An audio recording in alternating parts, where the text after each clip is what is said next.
Jack, let's start talking about Triple A and Money in the Bank. And if you told me on January 1st of 2025 that the first thing I was going to mention about Money in the Bank and the acquisition of Triple A and Worlds Collide is the two best things that came out of it was a man with a puppet iguana and R-Truth's return being one of the biggest pops of the year, it would not have been on my bingo card. I will tell you that right now. Dude, if you told me it was January 1st, 2014, and that John Cena was going to main event a PLE as WWE champion, Seth Rollins was going to be Mr. Money in the Bank, and R-Truth was going to be the most trending WWE superstar on the roster, I would have been like, what the fuck, Vince? Why are we still here? Nothing's changed. Dude, what a weekend for pro wrestling. What a weekend for content. That's a huge one.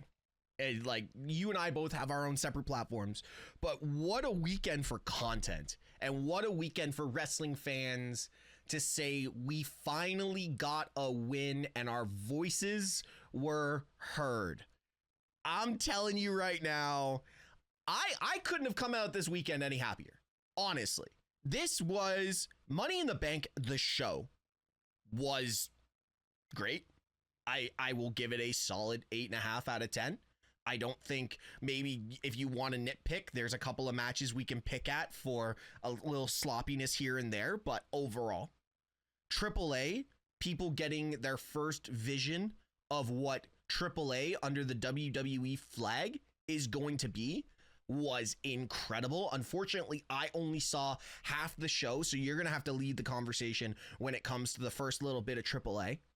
But overall, what a weekend. The SmackDown going into the weekend. We're not going to talk about Raw because Raw was horrible. Probably one of the worst Raws of the year. But SmackDown was probably one of the best SmackDowns of the year. I couldn't find anything wrong with SmackDown. So let's start into AAA, and you can kind of carry this because we don't need to go match by match, but the highlights, the fans, just the production. We didn't get Alberto Del Rio because we were never going to get Alberto Del Rio. I heard a lot of people saying, oh, Del Rio is probably going to show up. No, guys. Del Rio is not showing up in WWE television anytime soon. I heard rumors of JBL, even though that would have been cool. We didn't really need it because of what we were getting. It was overall, AAA was just a very well designed. Worlds Collide was very well structured, and it was very, it was what's the word I'm looking for? It was, the taste of it was very tastefully done for the culture of Mexican and Latino wrestling. It was tastefully done, and it didn't really feel like a WWE event, and I mean that in a good way. That was a AAA production. Yeah. That was in the ring, production-wise, outside the ring.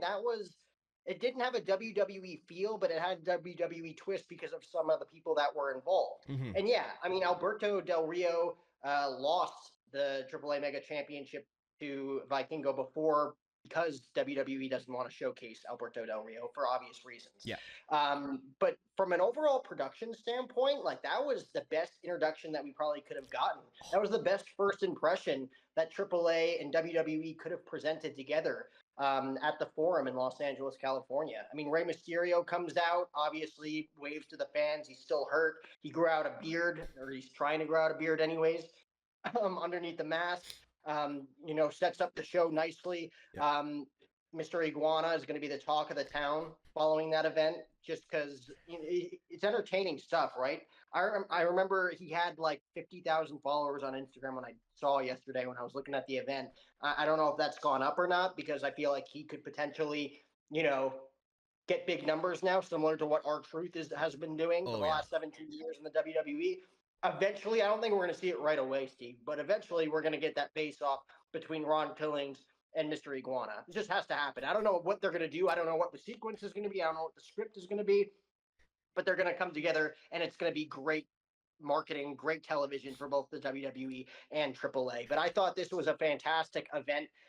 In the ring, Chad Gable and Vikingo. I mean, dude, it doesn't get any better than that. What we saw, Chad Gable, I'll break the fourth wall. He pulled double duty. Chad Gable in his championship match with Vikingo, and then of course him being El Grande Americano. We're gonna see the reveal at some point. Yeah. Him in the Money in the Bank ladder match, putting on a great performance as well. But for Chad Gable to step up to the plate like that and put on a fantastic wrestling, I mean, we talked about it in the last show. Yeah. That was not a Chad Gable WWE wrestling match. That was a Chad Gable like indie scene wrestling match, which is something that I love seeing. That's what made it kind of like a non-WWE production show, even though it's under the WWE umbrella.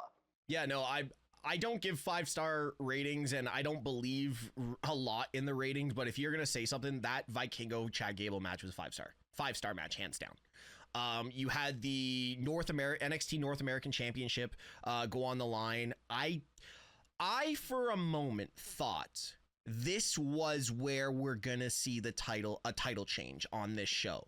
As much as we were getting, I thought the only thing that Worlds Collide needed was a title change somewhere. And I thought the North American Championship gave that opportunity, because then we could see more crossover with AAA wrestlers coming to NXT talent going down and being utilized even more in the AAA promotion.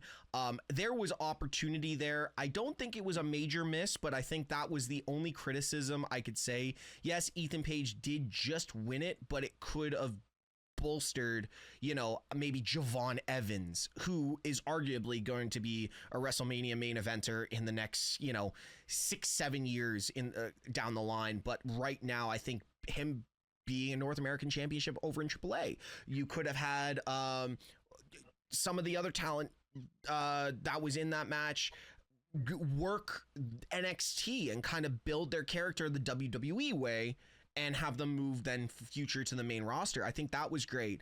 The Lola Vice and Stephanie Vaquer match, it was what it was. I think Stephanie Vaquer just showed her grit, because like you mentioned in reference to Chad Gable and breaking that fourth wall, we don't need to break the fourth wall with Stephanie Vaquer. Stephanie Vaquer wrestled 3 matches in 24 hours. Who's the last person that you saw do that? You haven't seen it, especially in WWE. You can talk about indie promotions, cool, but 3 matches in 24 hours is insane. And the fact that she did it with the utmost class and skill, that we just see how good Stephanie Vaquer is. And listen, none of those matches were to say they held back in those matches. Stephanie went for it in all 3 of those matches, and finishing up with a women's Money in the Bank match that was brutal.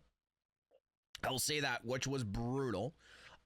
It was crazy to see. So I think what you say is correct. That was not a WWE production, PLE. I would like, though, to see it moved off of YouTube and to get its spot on Netflix sooner or later. And maybe get for the casuals, and that is a respectful way of saying it, for the casuals that don't know a lot about AAA, to get more of a catalog up there. And so people can go and watch, the classic AAA with Eddie Guerrero, with Rey Mysterio Jr. when he was like 17, understand Psychosis, and Conan when he was younger as well. Get that whole and learn what AAA really is. Not the guys that have been watching every piece of wrestling for the better part of 30 years. Get those casuals to really get integrated and not have to pop for Mr. Iguana on one show. Understand why Mr. Iguana is where he is and was put on that show. You know what I mean? So I think that's the only thing I would like to see, is it moved off of YouTube, and hopefully that we see that in the future and we can get a catalog of AAA on Netflix. Well, it's going to be, a constant work in progress, I feel like that was a great first impression shown by AAA, right? Amazing. But it's like you didn't know what you were going to get. It's the first time WWE's truly put on a production like that for a different company that they just bought out, right? Yeah. So I agree with you. I think they should be showcased on a much bigger platform, but it's going to take some time. You said that the North American Championship would have been the one championship that you would have liked to see changed hands. I don't think the WWE was willing to take the title off of Ethan Page because they've had so much invested into Ethan Page. Why drop the title to someone that they still need to mold into that next superstar, right? They're still trying to pass over those championships to the next Ethan Page, to the next Trick Williams, to the next, Joe Hendry getting a lot of time, right? Like just a guy that that could take that title and make more of it than the previous champion did. I think there's still a lot of stories left to be told with Ethan Page, and that's why they didn't do it. Mm-hmm. And then all the other championships didn't really make sense, right, to change. But I thought that was a great first impression. So now WWE moving forward could take what they saw last night at the Forum and then actually mold certain other storylines with AAA moving forward. So we'll see where that goes. But I agree with you. I think they deserve a much bigger platform moving forward. Oh, absolutely. And if this is the type of talent and show that we're going to get, like I said, I think I said it in the last video or one of the future videos, depending on when they're posted, is Vikingo is just, it could be his last match every time he goes out there. And he proved why WWE, and I'm going to say WWE, chose Vikingo to be the figurehead of AAA moving forward into the WWE era of AAA. I love that Vikingo was allowed to showcase his entire moveset. You know, that what is that, 640 that he did to the outside onto Gable? Tell me one wrestler in WWE that has ever done anything kind of that dangerous, or in recent times. You know, we saw crazy stuff with the Hardys and Edge and Christian back in the day, but really we haven't really seen anyone go that wild like Vikingo did with Chad Gable, which speaks to the talent, one, in AAA, and two, speaks to the trust that AAA has in their talent, and WWE just being like, okay, you guys go do you. You know what I mean? Because I'll tell you right now, Vikingo's not doing that in a WWE ring. He's not going to be doing that unless it's WrestleMania. I don't see them allowing that in a WWE ring. Kind of like they've not allowed Jacob to do his sit down moonsault off the top rope. You know, the one where he goes up, he sits on the rope and flips backwards. We've seen him do it once in WWE, and that was kind of his debut. Other than that, they've said, I don't think we're comfortable with that because the margins are that thin, right? But overall, production of Worlds Collide, and I think overall the WWE universe is very happy with what we're getting with AAA, and I'm looking forward to more of this cross-platform stuff, kind of like we've seen with NXT and TNA. I want to see the Jordan Graces, the Javon Evans, the JC Janes randomly show up on AAA. I want to see that. I want to see the Mr. Iguanas, I'm going to get the names wrong. I want to see the Crazy Clown show up on NXT. I'm invested already. So. I agree. And then that is the show to test it out on, right? I mean, Shawn Michaels opened the door, man. Let anybody come through. TNA, AAA, like you could have so much business right there just between those three rosters. Oh, incredible. It's going to be interesting to see how they do it because WWE, from a production standpoint, and what their producers haven't been able to do that AEW has not been able to do, NWA has not been able to do it, TNA has not really been able to do it, AAA, for the most part, recently hasn't been able to do it. They have some of the best wrestlers outside of that company, but WWE tells stories better than any other promotion. If you can tie in what AAA can do from a wrestling standpoint and partner that with what WWE can do with a storytelling standpoint, that's going to be tough to beat. Oh, absolutely, man. So overall, happy with AAA and Worlds Collide? I thought it was a great first impression, and I will say that great first impression. But it's all about what you do the next day. Paul Heyman says it all the time. Like you're only as good as your next match. You're only as good as your next promo. You got to get better, and I'm interested to see what they do moving forward. Exactly. All right, let's move into kind of the meat of the weekend, which was Money in the Bank. I said this to you earlier. Money in the Bank for me was damn near perfect. I loved everything about Money in the Bank. I don't think I can find a real flaw in this premium live event.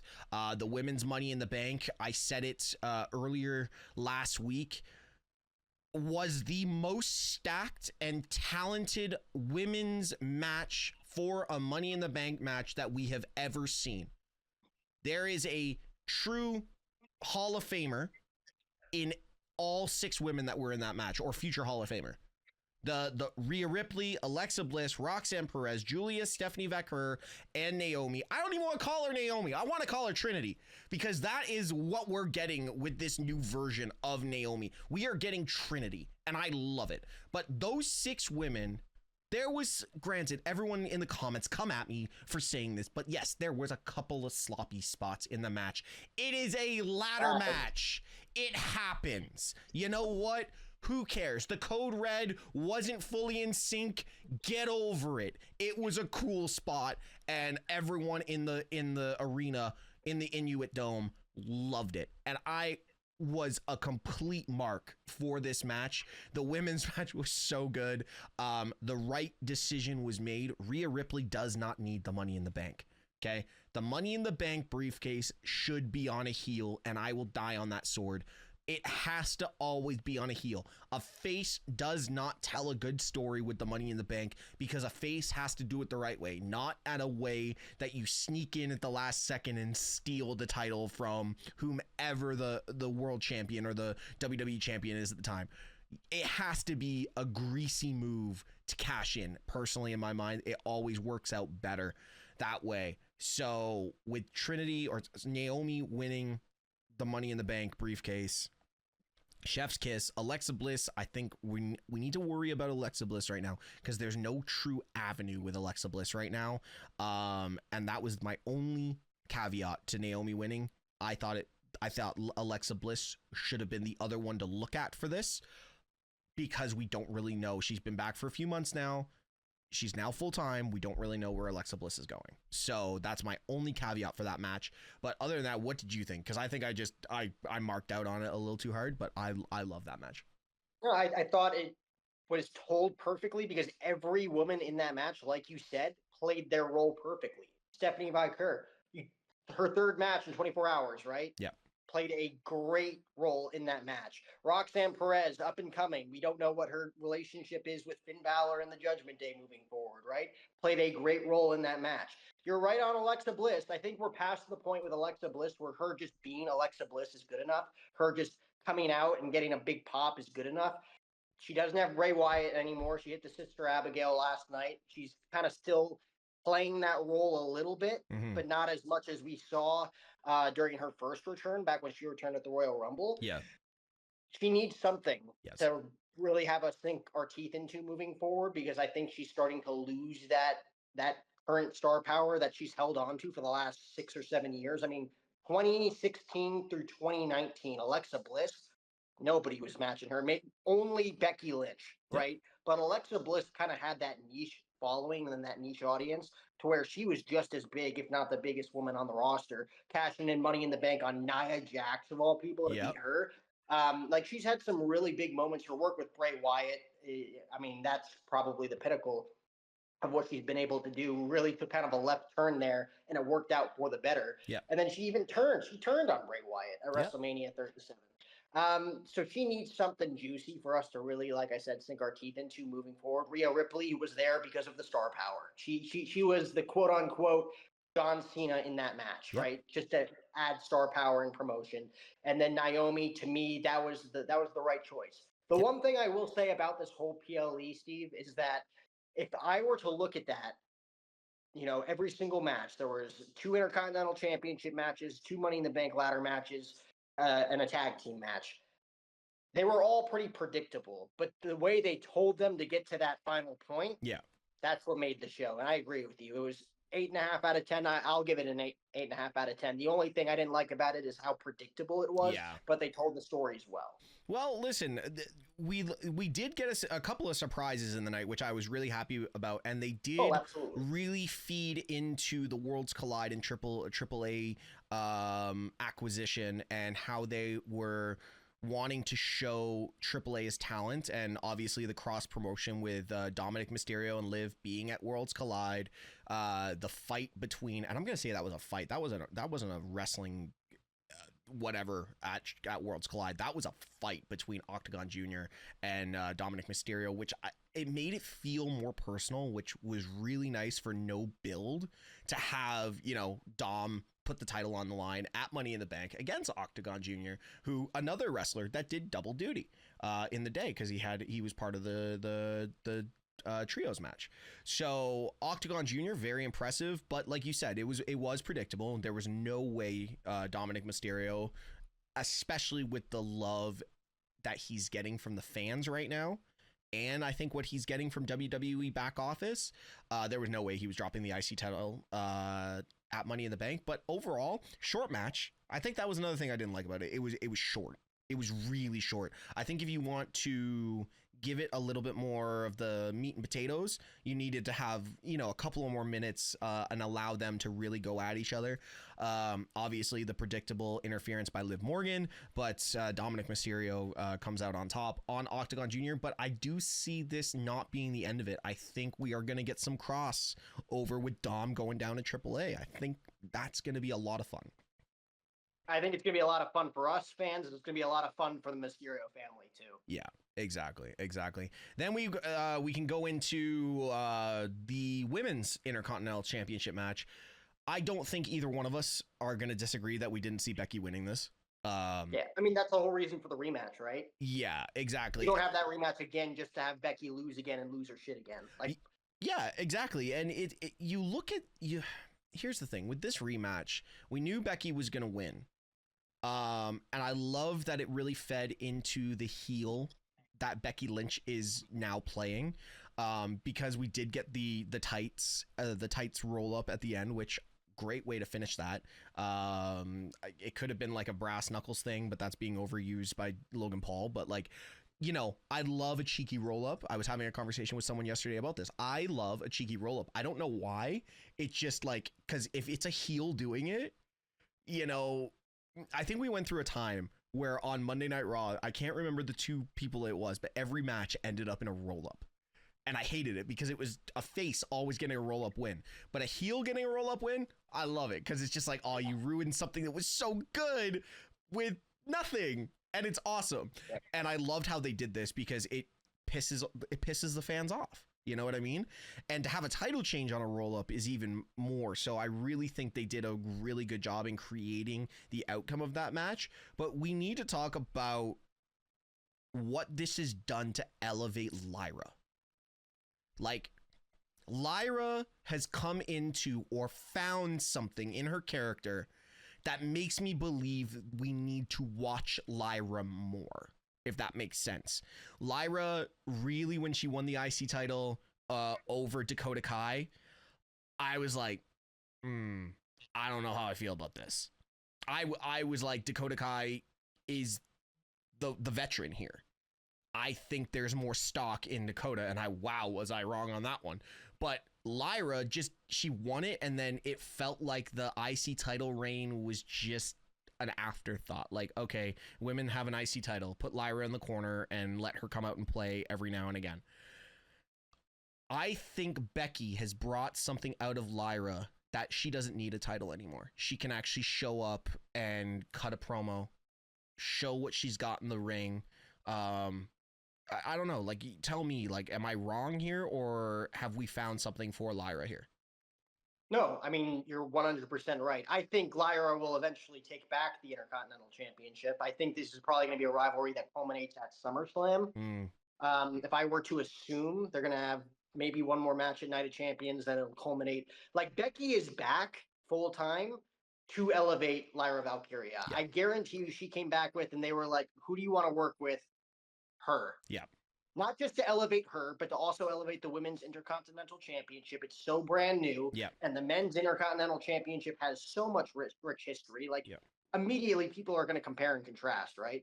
So they're not only trying to elevate a superstar, they're trying to elevate a championship with their version of John Cena coming back. I see a lot of similarities in this Becky Lynch and Lyra Valkyria rivalry as I do with Cody Rhodes and John Cena. Okay. Cody Rhodes is kind of like the squeaky clean white meat babyface that John Cena is trying to bring like a heelish side out of. Mm-hmm. I think Becky Lynch isn't necessarily trying to bring a heelish side out of Lyra Valkyria, but she's bringing the best out of her in the sense of they've put on 2 great matches already. They win the tag team titles. They're standing side by side. That's a history-making moment and a great WrestleMania picture, right? For Lyra Valkyria to hang on her wall for the rest of her life. That's the person that inspired her to become a WWE superstar, right? Lyra Valkyria now has to do certain things. Like she said that she promised that she was going to raise the hand of Becky Lynch after she won the title, right? Yeah. You know, Becky Lynch, the cheeky roll up, heelish win. She does it anyways, right? She's like, all right, now all 4 corners. She goes to all 4 corners. Now you got to put the title around my waist. She does that. In that moment, side note, I'm thinking like, oh, she's going to attack her at some point, and then God forbid Naomi cashes in on the Women's Intercontinental Championship now. That was my thought with Becky Lynch laying out and Lyra Valkyria looking at her from the entranceway. I'm like, where's Naomi? Is she going to come out? Which, I mean, it would have gotten a pop because the people in Los Angeles probably would have loved to see a moment like that. Yeah. But it probably wouldn't have been the best booking decision at the time. But I see a lot of similarities in Becky Lynch just pushing Lyra's buttons. John Cena pushing Cody Rhodes' buttons. Yep.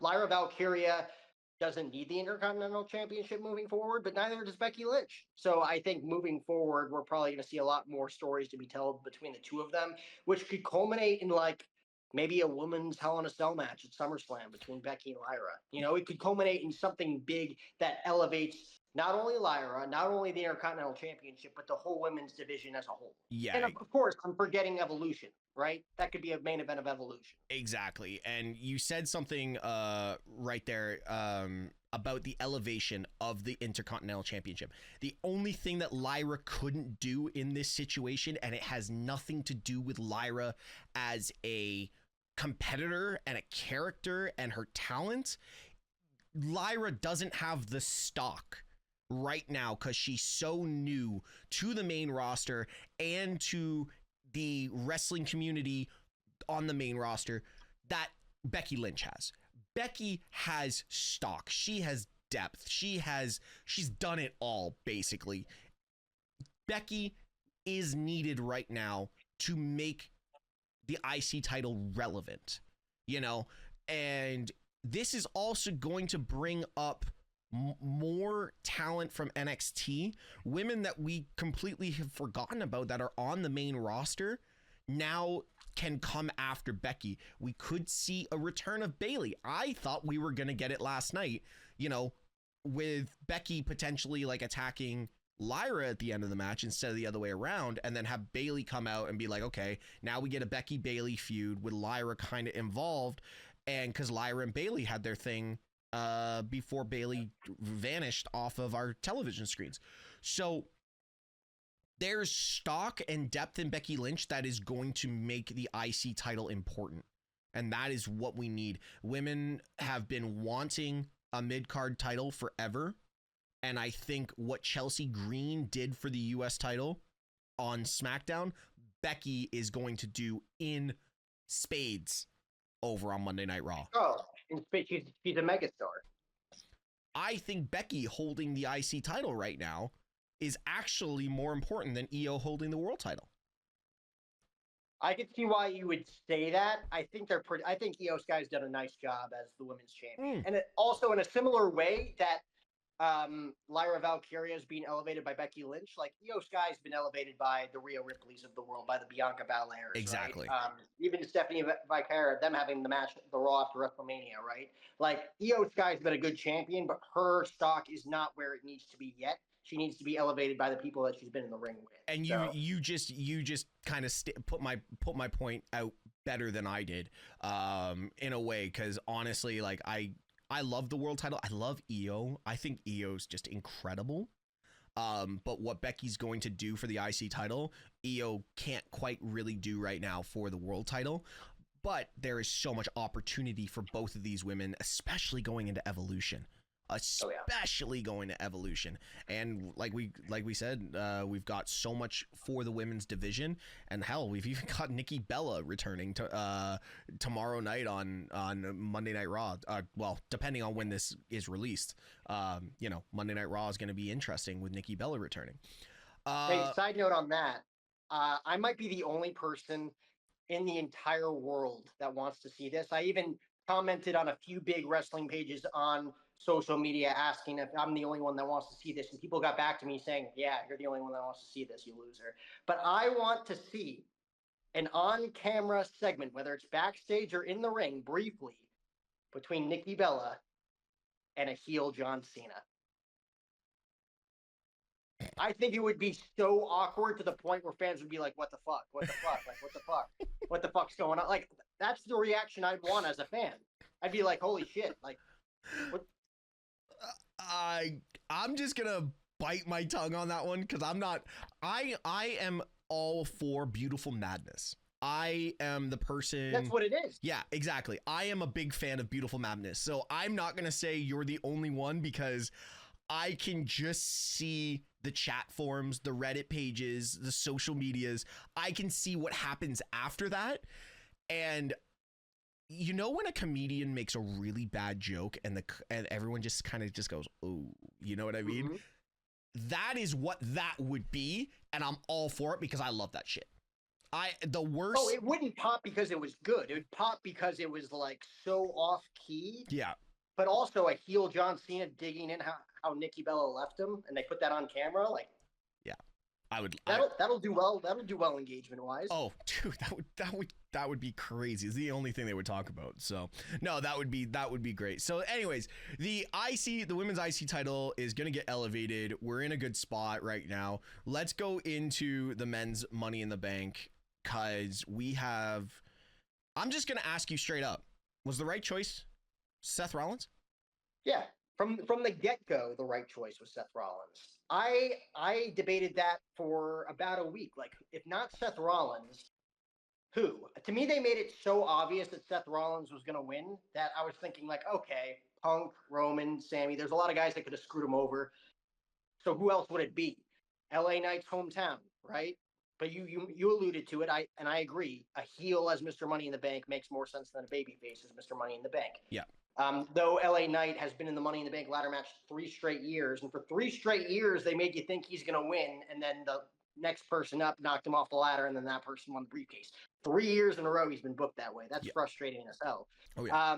Solo Sikoa was the other one that I kind of made a point for. Solo Sikoa could have won Money in the Bank, and then they just continue down the line of him and Jacob's story. Maybe Jacob one day drops the U.S. title, gets into the world title scene, wins a world championship, and then Solo cashed in on him, and then you tell the Solo and Jacob story. Yeah. But they rushed the gun, and they did it last night in a different way, right? Yeah. To where Solo wasn't winning. And as soon as that full-fledged babyface turn for Jacob Fatu took place, I knew that Seth Rollins was the only choice. Like, who else was truly going to win that match? See, you just played it out how my thought process was going was, okay, respect to everybody that was in the match, but Andrade, Penta, and El Grande Americano, even though El Grande Americano winning the Money in the Bank and then ripping his mask off at the top of the ladder to show, oh, Chad Gable, would have been hilarious. That would have been cool. That would have been a hilarious pop. I would have loved to see it. But again, Chad Gable can get his way into the world title picture. We've seen it already. Kind of the wrestling around in the 5-star matches he had with Gunther. But did anyone believe those 3 guys were even in the conversation to win it? No disrespect to them. I think personally, because of the Worlds Collide weekend that we were having with Mexican wrestling, that was the reason Andrade, Penta, and El Grande Americano were handpicked to be in that match by the backroom staff and Triple H. I mean, just think of the triple threat qualifying matches that they were in. Jacob Fatu should have been in it instead of Andrade. Yes. Penta should have been in. Penta's phenomenal. Penta's amazing. But then who was the other one? El Grande was a match with CM Punk and AJ Styles, man. Either one of those two should have won that match, but they didn't. So. Exactly. So it was to appease the Mexican wrestling weekend that we were having, which I'm okay with that because of the spots that we got. Like, it was a great match, but there was no outside of LA Solo, and you could have a shout for LA Knight and Solo to both have the Money in the Bank as well. I had picked Solo. 100%. I just did not see them pulling the trigger on the Jacob thing. I thought Jacob was going to stew on what Solo said on Friday night, which I think Solo lost his absolute damn mind saying that out loud about Jacob, just because of what Jacob is, the entity that Jacob Fatu is. And honestly, they don't have to change anything with Jacob. Yes, he's a face now, but Jacob's a tweener. Jacob has been a tweener since he debuted. The pop Jacob got when he debuted, crazy. And he was supposed to be a bad guy. You know what I mean? So Jacob has just continued to impress. He's going to be a world champion probably in the next 18 months. I'm going to say that. Yeah. But yeah, you're right. Seth Rollins, after a lot of decision making, I think Seth Rollins is the right decision. It's just, we've seen it and we don't know what Seth's character is right now. It seems like Seth is pulling from all the versions of Seth Rollins that we've seen. And the only thing is that we know Seth has a badass faction, but we don't know what Seth's path is yet. And that's where I was like, I don't know if I want this for Seth, because Seth having the faction already kind of gives him free reign to do what he wants, especially the two guys that are in the faction and Paul Heyman. But now that we've got Money in the Bank, Seth Rollins, it's like, oh my God, like it's such a coin toss for me. You know what I mean? And this is why I think he was the perfect pick. Okay. Because we don't know what his character truly is yet, but he has time now to develop what that could be under the tutelage of Paul Heyman and what he's been able to create over decades of success managing superstars, right? And you know this is built in a way to where it's just like a gold road for Seth Rollins. All he needs is Braun Breaker and Bronson Reed to annihilate whoever the world champion is, and he can cash in the contract, right? Yeah. We already know that. Seth Rollins can now cast a dark cloud over Monday Night Raw and even Friday Night SmackDown as the guy, like, I am the world champion. I just haven't decided to become him yet. Yeah. Right? Because it's almost set in stone that Seth Rollins is going to become either the world champion, presumably the world champion, or the undisputed WWE champion at some point over the next 6 to 12 months, right? But now you have enough time to where it's like, you have that in your back pocket that Seth Rollins is going to be the guy, but develop him into the character that you want him to be first. Mm-hmm. Regardless of what that is. He might not even know what that is yet. Yeah. But develop him into that character. That way, when the climax comes and he does cash in that briefcase, it all makes sense. I think he should hold on to the Money in the Bank contract as long as he held on to it the first time around. Dude, I'm gonna remember when he won the contract the first time around. He had just turned on the Shield. He had just formed his alliance with Triple H and Stephanie McMahon. Yep. Him winning the contract when he won it, you're like, I don't see this guy being a world champion anytime soon. And it took 9 to 10 months, and when he finally cashed in, it made the most perfect sense for him to be champion. Yep. So I see it being very similar to his first time around, with a few different changes because he can do it whenever he wants. Dude, I'll book it now. I know how Seth Rollins is cashing in the Money in the Bank, and it's not on the world title. Okay, you give your prediction, I'll give my prediction after yours. So I have one too. Boston, Cena, Cody. Cena's last match in Boston, when Cena drops the title to Cody, the crowd goes crazy. Cody, our savior, has won the title back and stopped John Cena from ruining wrestling. Burn It Down hits. Bronson Reed, Braun Breaker take out Cody. Seth Rollins walks to the ring, cashes in his title, and Seth Rollins is now the undisputed WWE champion. And Cody now with their rivalry, because you remember, Seth has never beaten Cody, right? Seth doesn't need to beat Cody to become champion. Seth needs everyone else to beat Cody for Seth to become champion. Seth carries the title into WrestleMania 42. Cody gets it at 42. There's your book. Interesting. There's your book. We have very similar paths. Mine was a little bit different just for shock factor and for the overall arc of a story that needs to be told here. And maybe yours makes way more sense. But I had John Cena winning the match, whoever he faces in his final night, with the threat of, oh, holy shit, they're actually booking him to walk out with the championship. And then Seth Rollins cashes and wins the title. And then we get Seth versus Roman for the WWE title in the exact same stadium in which Paul Heyman turned on Roman to align with Seth Rollins a year ago. Both are very good. Mine might have a little bit more flaw in it, just because a heel would be cashing in on another heel. It's the only thing I thought of.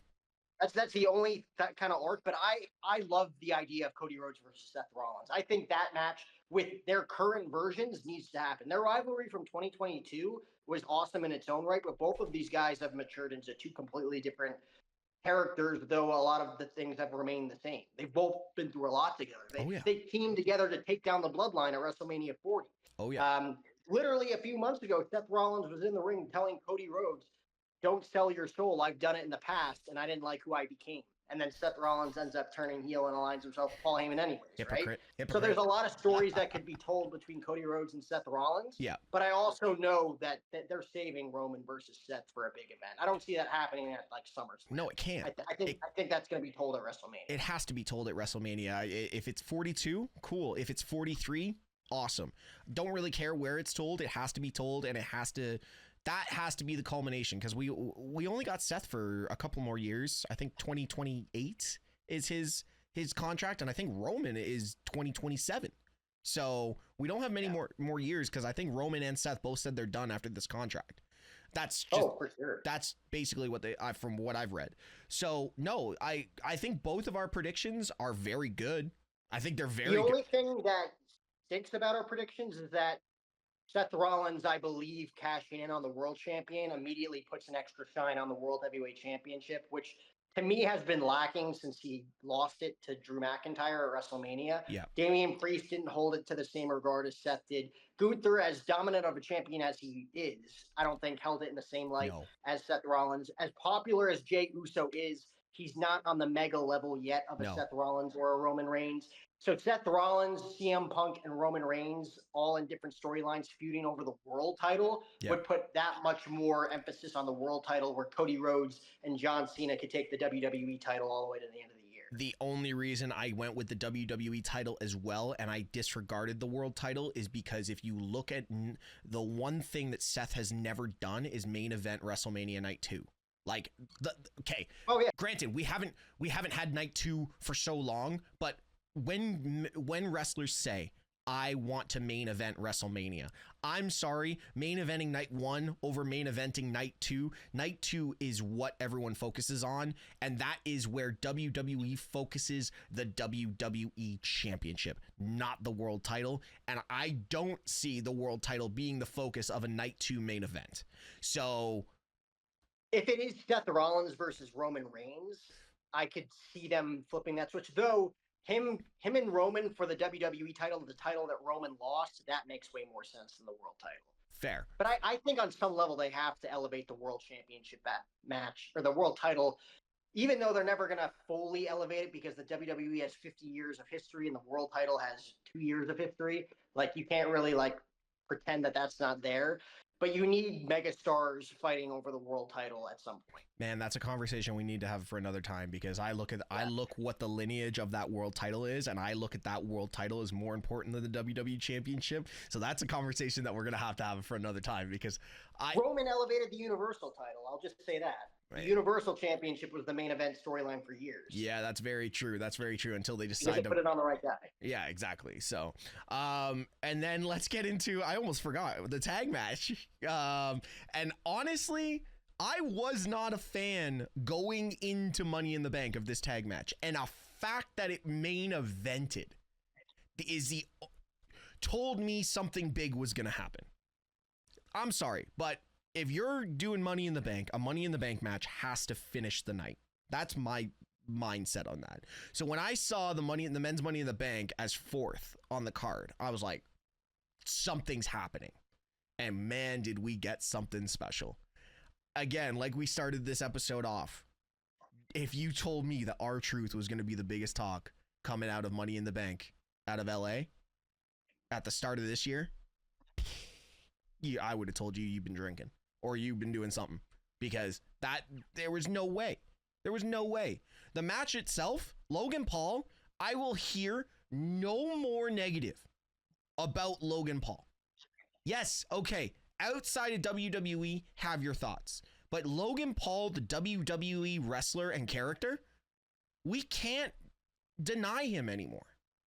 Everything he does in the ring brings more eyes to WWE, and tell me 4 other superstars that are not luchadors that do what Logan Paul does, that are in WWE.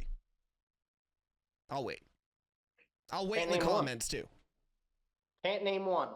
I had an interesting conversation about other celebrities that have come into the WWE and had one-off matches. You know, the Bad Bunnies of the world who came in and put on great performances, right? Great performances. They weren't perfect, but for a rapper to come in and do that, holy shit, you give him all the props in the world. Pat McAfee doing what he's been able to do in a WWE ring, doing backflips off the top rope, competing in War Games matches in NXT. Like, give him all the props in the world. Logan Paul walked into this a few years ago, and you thought, this douchebag's coming to our camp now? Yeah. What the hell is he going to do? The dude has Randy Orton level potential in the ring. Yeah. And he does shit that Randy Orton couldn't do in a million years. Nope. Even young Randy Orton couldn't do. Logan Paul is doing stuff that even AJ Styles in his prime might have struggled to do. Like, I'm sorry, I was in Cleveland for SummerSlam when Logan Paul had MGK guide him to the ring. You don't understand how impressive that moonsault to the outside was until you see it live. The height, the rotation, the shock value of what Logan Paul did. Last night, the moonsault out onto one of those new tables. And those new tables hurt. They look like they hurt. Like, I'm sorry, Braun Breaker speared, Jey Uso onto that? And it looked like he laid him down because of how stiff those tables are. Oh, dude, at WrestleMania, when Roman put CM Punk through that table, I thought Punk was out for the next year. I thought he broke his back. Yeah. That did not look comfortable at all. No, and they don't. And granted, I know why WWE reinforced it, because the table spot outside was getting a bit too much. Like, it happened like every week. But now, you look at them go through it and you're like, holy shit, that has to hurt. Like, it has to hurt. And then Logan Paul, I got this, guys. Springboard moonsault, second rope, whatever the distance between that is.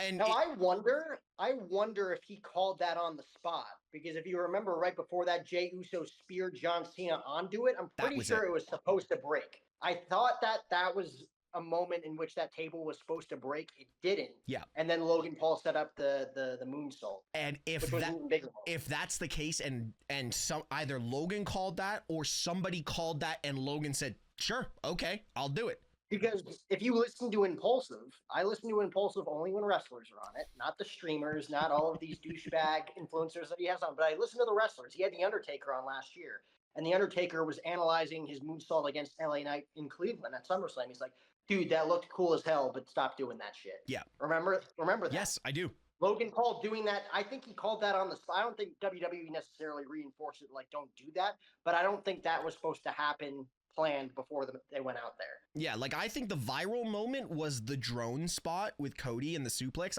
Because Logan always has to have the viral moment, which I'm fine with. But to have 2 moments that you're like, Logan stole the show again? Again! Logan stole the show. Thing, to have your hand in place with your phone or with the drone, to keep your hand in place while you're doing a front flip. Yeah. None of us could do that. No, it's stupid. It's stupid. He's so good, it's stupid. Anyway, so no, I will give Logan all the flowers. Maybe he's so good because he is so stupid. Maybe. You ever think of that? Maybe. But before we get to the main part of the show, or the main thing to talk about, Seth Rollins, we've already covered winning. I just want to talk about, did you notice the laceration on the back of Chad Gable? Right before he did the got taken out by the sunset flip by Andrade. Did you notice how... Do you think it happened in the ladder match? Oh, it happened 100% in the ladder match because he started off clean. And there was a cut, I'm going to say about this long on his back. I didn't know. Right down the back, and I went, holy... Like, it had to be the ladder. It had to be landing wrong on a ladder somewhere. But he had a cut. It looked like somebody had taken a blade and just went... right down his back. And I didn't notice that. If you watch the sunset flip, and I'll show it here, if you watch, he gets put into the mat and then rolls, and all you see is this line of blood just in the mat. And I'm like, that had to hurt. Like, for everything Chad Gable did this weekend, or sorry, El Grande Americano, everything he did, dude, that had to hurt. So much respect to him for taking that spot. I will reinforce this statement over and over again until everybody hears it. Wrestling is scripted. It is not fake. Yeah, facts. I don't use the fake word. The F word is horrible. I will swear uncontrollably and use that F word, but the fake, I will not use that word ever. All right, to the meat, the gravy. And the cherry on top of Money in the Bank, the return, the fans were heard. R-Truth attacks John Cena, but from what I've read, this is not R-Truth. Jack, this is Ron Killings. And if we are getting Ron Killings in WWE, I am saying to everyone watching this now, turn off this at the end and go watch TNA and Ron Killings becoming NWA World Champion, one of the most prestigious titles in the world. Ron Killings was awesome in TNA. This was my favorite time in TNA, you know, and Ron Killings in TNA is just, it's so different from what we get with R-Truth. You see versions of Truth, but if we are getting Ron the Truth Killings in WWE, Truth might get a title here in the future. Which is crazy to think, because 7 days ago, he was, I don't want to use the word released. He said released in the statement that he put out, but his contract wasn't renewed because WWE and Ron Killings couldn't come to an agreement on the finances of the new contract that they had laid out for him, right? So I wouldn't call it a release, but after 17 years, they let him go because they wouldn't budge, right? The fans for 6 days, it's crazy that it was only six days in between the time that he announced his departure and when he made his return. It felt like 6 months. Yeah. From the amount of backlash that it got on the internet, the "We Want Truth" chants on Raw, the "We Want Truth" chants on SmackDown, them not acknowledging them at all on Raw, very much censoring them. On SmackDown, you heard a lot more of them, and then John Cena referenced the chants in his promo, saying we couldn't handle the truth and saying our truth is staring you right in the face, which was a good play by one of the most veteran mic workers in professional wrestling in John Cena. But then we finally get the moment and we realize, okay, our voices were heard. I think WWE initially on Sunday were like, let's see how this week plays out, because I don't think this is going to go our way, right? Very much the same way of how Rock stepping into the main event of WrestleMania 40 changed things. Same thing of Daniel Bryan 10 years ago being told that he's going to face Sheamus at WrestleMania 40. We didn't want that. We don't want Randy and Batista in the main event. The Yes movement kind of took over, and those were the main event scenes, right? This is R-Truth. This is still the goofy version of what we've gotten over the last 12 years of R-Truth on WWE programming. But he was that beloved to where they bring him back. And then not only does he come back, he comes back, and you're right. Immediately, you're like, oh, he's got a different look on his face. This isn't goofy old R-Truth. This is going to be Ron Killings. My question to you, though, Steve, is the WWE Universe fought so hard over the last 6 days to bring R-Truth back. Why are they going to give us a serious version of Ron Killings? I think this might be part of the negotiation that, because Truth has come out and said, or apparently he stated on social media, that he ignored calls. And it was apparently Nick Khan that finally was able to get through to him. I think Truth enjoys his character as R-Truth, the goofy little Jimmy, and saying people's names weird and just being lost and confused all the time. I think there was probably a conversation being like, I'm coming to the end of my career. I would like to still have a little bit of seriousness and people remember me more for my overall abilities. I could be completely wrong, but I think to me, and I think I think we're on that trajectory. It seems like just based on the initial thing that we saw last night, it's just going to be hard to not necessarily undo the last 12 years, but like people who grew up watching wrestling over the last decade, that's the only R-Truth that they know. Yeah. Right? It's like it's the fans like us that watched back in the late 2000s that saw that TNA run, that saw that early 2000s run before he was R-Truth with Jesse James, Road Dogg, right? And that tag team. Like, there's very few people that remember that. And Triple H has done a nice job rewarding old fans for old things like that over the past couple of years. Yeah.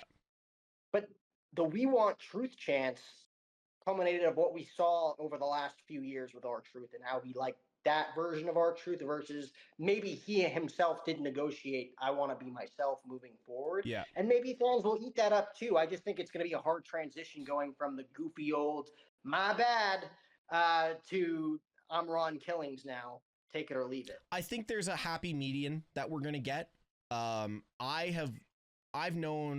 watched R-Truth for many years. It's aging myself, considering we don't all remember that R-Truth is in his mid-50s or early, like early 50s, mid-50s. 53, I think. Yeah, 53. Like, if I look like R-Truth at 53, I'm gonna be a very happy man, you know. But I'll tell you right now, like, I think people forget how good he is actually in the ring. I remember R-Truth is K-Quick, you know, like way back, you know. So I think having that happy median of funny, happy-go-lucky, but then when maybe he could be cutting a promo in the back and being like playing stupid, but then he just kind of looks at you as you walk away, and then you see R-Truth turn into Ron Killings just with a facial expression, and you're like, shit. You know, it's kind of like how Jacob works. Jacob is a fun, happy-go-lucky guy, but you kind of see when Jacob Fatu is Jacob Fatu, and then you see the Samoan werewolf. And this is what R-Truth has missed in that dynamic of running to the ring. Where are all the guys when he's in the Women's Royal Rumble, you know? Now it's got to be, okay, R-Truth walks back down the aisle, and he looks at, say, Adam Pearce, and he's just like, oh, I remember now who I am. So having that double dynamic would be awesome. R-Truth is fun, but when R-Truth has to put in business, Ron Killings comes out and split personality, right? That would almost mean Ron Killings would have to be at very least a tweener, not necessarily a babyface, because he attacked John Cena. So I feel like he's going to be involved in John Cena's story at least for the next few weeks, if not the next month or so. Yep. So he's going to have to be a quote unquote babyface. But if the Ron Killings character is a little bit more serious, I feel like that would make him at very least more of a tweener as opposed to the lovable R-Truth that we've seen. He listen, just remember, like, you had that conversation on Cody's podcast with R-Truth, and there was questions there about, like, how do you feel your career's gone, and Truth was very open about it, but he did play dumb a little bit. So we could also see that dynamic with Cody. Like, Truth didn't run into the ring and hit Cena and then dive out without ignoring everyone. Like, there was aspects that could have said, I could take out Cody too. Like, it didn't. Truth was getting his revenge for what Cena did at the press conference. Truth is not showing all his cards. And I know we're analyzing this only 24 hours after everything happened. But there's so much that Truth could do. The world is R-Truth's oyster right now in the realm of professional wrestling. There's so much he could do. And this last run for Truth, because come on, let's be real. This is going to be Truth's last run. He's in the main event conversation. And it's because of a mistake from WWE and the 12 to 14 years he's invested in this character to get him there, and it's well deserved. It is so well deserved, and I am over the moon that we are. It's kind of like the Trinity thing. the Naomi thing. It's the same avenue. Naomi deserves to be the women's Money in the Bank holder right now because of all the work that she's done, leaving, going to TNA, building her stock, coming back, continuing to build her stock. But you see those little hints of the old Naomi in her character right now. It's the same with Truth, but reversed. Ron Killings was awesome in TNA. And this is going to give both versions of Truth and Ron Killings the aspect to do whatever he wants. I think that's where it is. Do you think Ron negotiated a WWE title in his new contract? Okay, let's look at this. Even if it's brief. No. Even if it's brief. No. Cena cannot drop the title to anyone but Cody or Roman or Seth. It can't be anyone else. Listen, Truth is what Truth is. Ron Killings is what Ron Killings is. In the aspect of the world of professional wrestling that we're living in right now, yes, it's a Daniel Bryan yes movement moment. It's a Kofi Mania moment. If R-Truth somehow holds a world title or a WWE title, I can see the world title, but it can't. Give it to me. Why not? World title, yes. WWE title, Undisputed Championship, no. The only reason I said WWE title is because he is kind of involved with Cena, maybe even Cody Rhodes moving forward. Who knows? But that's kind of, he can't just jump onto Raw and say, I'm coming after Jey Uso, right? There has to be a story to be told there. Also, we don't really know what's going to happen on Raw tomorrow between Jey Uso, Gunther, and possibly Seth Rollins. So he's also just apparently signed a new contract. So technically he's a free agent right now. He doesn't have, we've not heard what show Truth is on. At this point, we just know Truth is back, probably signed a new contract, doesn't have a show at this moment. And he was on Raw at one point, with the whole Judgment Day stuff. Also, the draft is apparently coming up before SummerSlam. Oh, I forgot about the draft that they change every single year. So even though draft literally makes no sense because everyone jumps everywhere these days, but he could get drafted, so I don't know. I think world title, yes. WWE title, no. You? Yeah. I agree with that. I agree with potentially even having him show up on Raw tomorrow to have a brief segment with John Cena, since Cena's going to be there. And I'm assuming Cody Rhodes would be there too, given that Cena's going to be there, because they have 3 weeks to build up whatever John Cena's match is at Night of Champions, because we know he's going to be at Night of Champions. Yeah. And the whole concept of Night of Champions is that every champion defends its title. Yeah. So maybe R-Truth shows up on Raw tomorrow and says, I'm drafted to Monday Night Raw, and this is the last time I'm seeing my childhood here. I don't know. I don't know where they go with that. But yeah, maybe he sticks on Raw, and maybe he inserts himself into the world title picture. You know what I would love to see? Just for a slight aspect, like you said about the Nikki Bella John Cena thing at the start. You know what I would love to see? Just that little half second of Truth walking through Gorilla and just staring at Triple H, and Triple H stands up and stares back.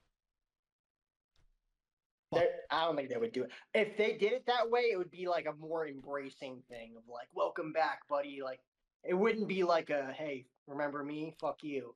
I don't think they would book it that way. No, they wouldn't book it that way, but it would be so. I do see him getting an entrance to where he's walking backstage and people are saying "Welcome back, Truth." I could see that happening. Like a guard of honor type thing. Yeah. Yeah. You know what? It all depends on which avenue they decide to go with that. But guys, in the comments, let us know what you liked about Money in the Bank, what you liked about Worlds Collide, and where does R-Truth go from here? That's my question. That's the big question. So we might find out on Monday Night Raw. We might have to wait till SmackDown. I have no idea. Jack, plug yourself. At Jack O'Hara TV on YouTube, Instagram, TikTok. Please go follow me. Go yell at me. Tell me I suck. Tell me I'm great. I'm a heel in this business, ladies and gentlemen. Drop the comment below. Wait, hold on. Does that mean I'm the face of this now? No, we're both heels. Okay. We're a tag team now, Steve. Okay. Okay. We're Xavier and Kofi. Oh, God. That's going to go over well in the comments, dude. right, guys. Like always, be good people.